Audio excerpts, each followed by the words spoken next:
So welcome students, this is class 12।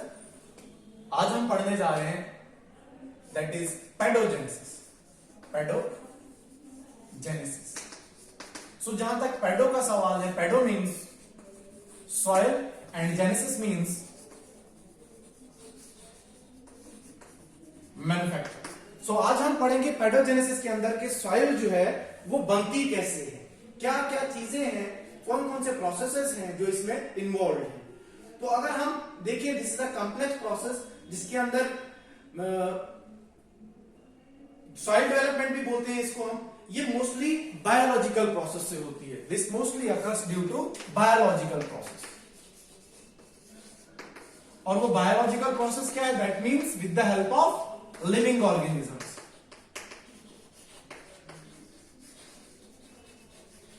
ठीक है, with the help of living organism soil बनेगी। Pedo means soil and genesis means manufacture. And how this soil is form, हम इसको लिख सकते हैं यहां पे सॉइल फॉर्मेशन भी।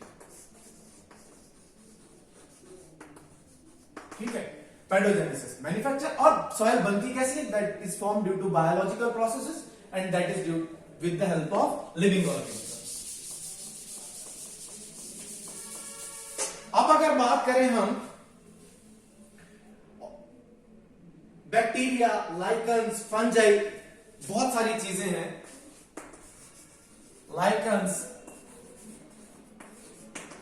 बैक्टीरिया एंड फंजाई, ये एक्टअप करेंगे कैसे, इनका रोल क्या है? फॉर एग्जाम्पल, ये हमारी एक बड़ी सी चट्टान है कोई, and it is totally made up of rocks.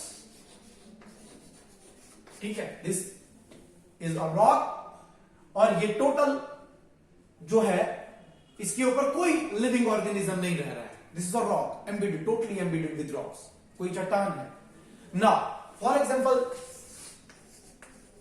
This is the sun, this is the ultimate source of energy which will provide heat as well as light to the whole universe. ये sunlight इसके ऊपर पड़ेगी, इस चट्टान के ऊपर।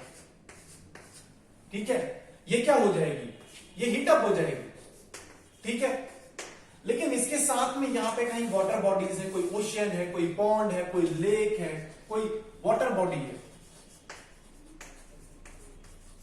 जब ये सनलाइट इस वाटर बॉडी के ऊपर भी पड़ेगी, ये वाटर बॉडी हीटअप हो जाएगी और यहां पे क्या होगी?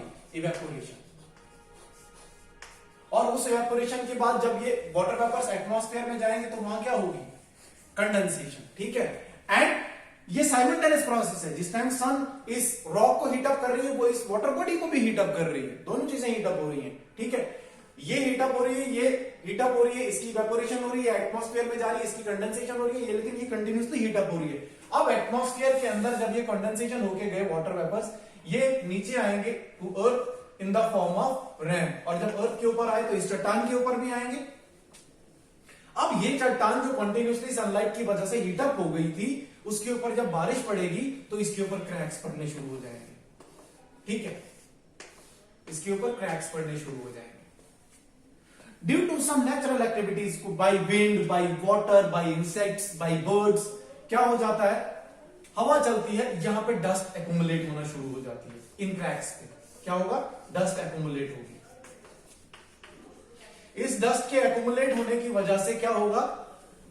उसका दूसरा स्टेप क्या है? उसके बाद कोई किसी भी नेचुरल वजह से, कोई विंड से, कोई वाटर से, किसी बर्ड से, कोई यहां पे कोई एक सीड आ जाता है।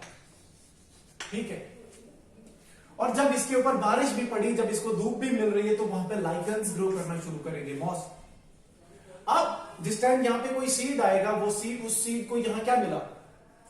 डस्ट, सॉइल मिल गई उसको ग्रो करने के लिए क्या चाहिए थी? सनलाइट, वो भी मिल रही है। वाटर चाहिए था, वो रेन से मिल रहा है। तो ये सीडलिंग ग्रो करना शुरू करेगा, इट विल स्प्रोट आउट, ये ग्रो करना शुरू करेगा। ठीक है, और जो ही इसने ग्रो करना शुरू किया, वैसे ही बाकी क्रैक्स में भी ऐसा ही होगा। ट्रीज या प्लांट्स ग्रो करने शुरू कर देंगे, यहां पे मॉसेस उगने शुरू हो जाएंगे, यहां पे ग्रास हो जाएगा। और अगर हम देखें तो यहां पे एक कम्युनिटी सेटअप हो जाएगा।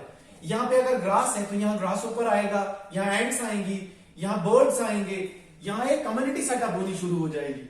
और एक ऐसी स्टेज आएगी जब यहां पे बड़े बड़े ट्रीज उगने शुरू हो जाएंगे। ठीक है, बड़े बड़े ट्रीज उगने शुरू हो जाएंगे। वो जब रूट्स उसकी पेनिट्रेट करेंगी इस चट्टान के अंदर, तो ये चट्टान फाइनली फट जाएगी, इट विल क्रैक डाउन। और जब ये क्रैक डाउन हो जाएगी, इसकी फाइनली रप्चर होते होते होते होते होते होते फाइन पार्टिकल्स जब बन जाएंगे इस बड़ी सी रॉक के, और उन फाइन पार्टिकल्स को जिस टाइम विंड या वाटर बहा के ले जाएगी अपने साथ, विंड या वाटर जब बहा के ले जाएगी अपने साथ, तो वो एक पर्टिकुलर जगह पे सेटअप होंगे, और जहां वो सेटअप हो जाएंगे that results in the formation of soil. और सॉइल बनने के बाद हमने देखना है कि सॉइल अगर बनी तो सॉइल के कौन कौन से प्रोफाइल्स बने। सो आज हम जो पढ़ने जा रहे हैं दैट इज क्लास 12 में थर्ड यूनिट का जो थर्ड सब टॉपिक है दैट इज सॉइल हॉरिजॉन। सो आज हम पढ़ने जा रहे हैं सॉइल हॉरिजॉन के बारे में। सॉइल हॉरिजॉन क्या है, मैंने डायग्राम में स्केच भी दिया है जिसके अंदर हम पढ़ेंगे डायग्राम के अंदर के सॉइल के कौन कौन से प्रोफाइल्स हैं, किस सॉइल प्रोफाइल के अंदर कौन कौन सी चीज पाई जाती है, उस सॉइल प्रोफाइल के अंदर कौन कौन सी वेजिटेशन हो सकती है, और हमने इस सॉइल प्रोफाइल को किस हिसाब से डिवाइड किया है। सो जहां तक सॉइल हॉरिजॉन की बात है, number 1 that is the O horizon, this one, this particular portion, this is the O horizon. ठीक है, जो पहला हॉरिजॉन है दैट इज ओ हॉरिजॉन। और अगर हम ओ हॉरिजॉन की बात करें, इसको हम कहते हैं organic horizon also. So this particular horizon that is called as, जिसको हम ओ हॉरिजॉन बोलते हैं, that is organic horizon also.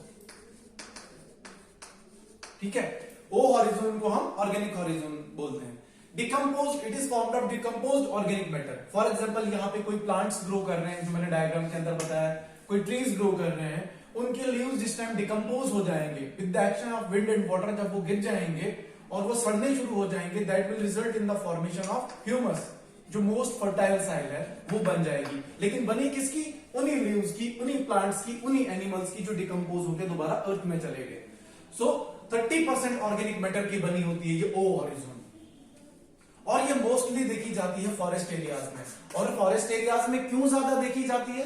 क्योंकि फॉरेस्ट एरियाज में ये जो मैंने प्लांट्स बोले, जो मैंने ट्रीज बोले यहाँ पे उग रहे हैं, इनकी डेथ होगी, इनकी डिकम्पोजिशन होगी, जो इसके अंदर एनिमल्स रह रहे होंगे, बर्ड्स रह रहे होंगे, उनकी डेथ डिकम्पोजिशन होगी, वो जो मिनरल्स उनकी बॉडी के अंदर है वो दोबारा डिकम्पोज होकर इस टॉपमोस्ट लेयर सॉइल के अंदर चले जाएंगे।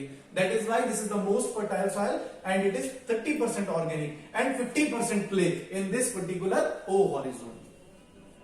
Then it is absent in grasslands, cultivated soils. ये grasslands में नहीं होगा, और जहां पे हम खेती बाड़ी करते हैं वहां पे नहीं होगा। Then A horizon, O horizon के नीचे जो आ जाता है that is A horizon, इस ये वाला पोर्शन, ये वाला portion, this is the A horizon. A horizon also known as topsoil. इसी A horizon को हम topsoil भी बोलेंगे। This A horizon is also known as topsoil and it is made up of sand भी होगा, silt भी होगा और clay भी होगा, and along with that it contains organic matter also topsoil के अंदर। And this A horizon, the topsoil that is vulnerable to wind and water. जब भी कभी तेज हवा, आंधी या तूफान या बारिश तेज होगी, रन ऑफ होगा, तो ये मोस्ट वल्नरेबल है ए हॉरिजॉन के, ये बह सकती है विंड वाटर की वजह से। देन उसके नीचे अगर हम थर्ड सेक्शन की बात करें, then that is B horizon, this one, this is the B horizon, that is made up of silicate, clay, iron, aluminium and carbonates. ये किस हॉरिजॉन में प्रेजेंट होंगे? बी हॉरिजॉन में। और यहाँ पे क्या होते हैं? रूट्स, दे इट में contain roots of big trees, बड़े बड़े पेड़, जो यहाँ पे उग रहा था कोई पेड़, तो उसकी रूट्स यहां पे हो सकती हैं। ठीक है, इस पर्टिकुलर बी हॉरिजॉन में कार्बोनेट्स और सल्फेट्स भी होंगे। अब अगर हम इसका contains roots of big trees, इसमें बड़े बड़े ट्रीज की रूट्स होंगी, और इसके साथ में इसका कलर जो है बी हॉरिजॉन का ए और ओ से थोड़ा डार्कर होगा। ठीक है, डार्कर होगा। देन सी हॉरिजॉन की अगर हम बात करें, ये ए और बी और ओ हॉरिजॉन के नीचे होगा, और यहाँ पे कार्बोनेट्स होंगे, सल्फेट्स होंगे, कैल्शियम होगा, मैग्नीशियम होगा, और यहाँ पे बहुत कम एक्टिविटी होती है इस पर्टिकुलर जोन में। ठीक है, बहुत कम एक्टिविटी होगी, कोई भी एक्टिविटी है, क्योंकि ये बहुत नीचे एम्बेडेड है। Then it has cemented sediment, जिनको हम सेप्रोलाइट भी बोलते हैं, सी हॉरिजॉन के अंदर जो सीमेंट बहुत नीचे, बहुत मजबूत, जो इनर मोस्ट रीजन होगा। देन अगर हम और हॉरिजॉन की बात करें, this is also known as, this R horizon is also known as bedrock, and it is compacted. And why it is compacted? क्योंकि इसके ऊपर O हॉरिजॉन है, A हॉरिजॉन है, B हॉरिजॉन है, and इसकी वजह से, इस वेट की वजह से ये कंपैक्टेड होता है नीचे। C हॉरिजॉन है इसके बाद, और उसकी वजह से ये R हॉरिजॉन जो है वो दबा हुआ होता है। और जो रॉक टाइप्स यहाँ फाउंड की जाती है, पाई जाती है, that is granite, basalt and limestone. और यहाँ पे ग्रेनाइट होगा, बेसल्ट, मिनरल के साथ साथ ये जो नीचे वाला एम्बिट है। अब अगर हम इसको एक बार ओवरव्यू देखें तो टॉप मोस्ट लेयर जो हमारी है दैट इज O हॉरिजॉन, जो टॉप पे होगी, जिसको हम सरफेस लेयर भी बोलते हैं। देन उसके बाद आएगा हमारा A हॉरिजॉन, जिसको हम टॉप सॉइल बोलते हैं, उसके अंदर मिनरल्स हैं and that is most vulnerable to wind and water. Then after that it comes B horizon, and B horizon is the subsoil, and after that comes the C horizon that is weathered rock, and then the last one that is the R horizon, then bed, जिसको हम bed rock बोलते हैं। तो ये था overall view किसका?